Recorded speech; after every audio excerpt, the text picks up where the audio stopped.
po mga viewers, Luzon, Visayas, Mindanao. Andito po tayo ngayon sa Santa Maria, Bulacan.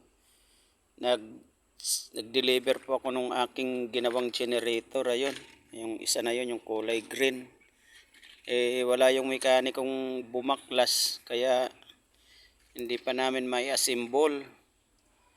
Ngayon, ito naman yung bago, yung kulay blue na to. Ayun, troubleshoot ko para magkaroon ng kuryente. So ngayon mga viewers, Luzon, Visayas, Mindanao, nandito po tayo ngayon sa Santa Maria, Bulacan. So nandito tayo sa motor pool kay Boss Rico Santo Domingo. Dito tayo sa kanyang motor pool. Break time ngayon, kaya nananghalian po muna kami. Yan po, oh. Napakadaming rito. Napakaraming truck. Ayan, oh. Ang daming mga heavy equipment dito.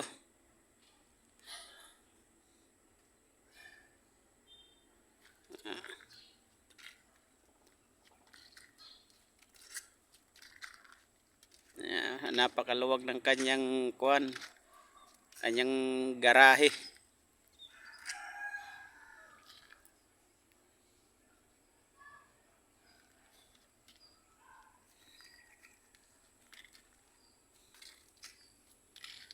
Kasama ko yung aking anak, isa kong anak kasama ko, kaming dalawa. Ito kasi yung isang generator na yung ginawa ko yun, ni-rewind ko. May kulang pa yatang pyesa, di pa may kabit ng mekanip ko, kaya hindi ko pa may kabit yung generator. Babalikan na lang uli. Oo.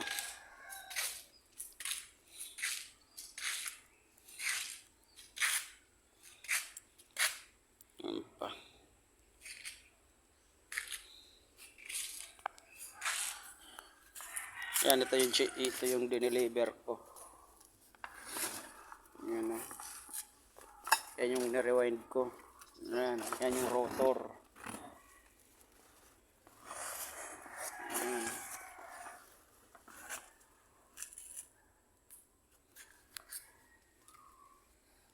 Okay, sige mga viewers, Luzon, Visayas, Mindanao. Magandang tanghali po sa atin lahat.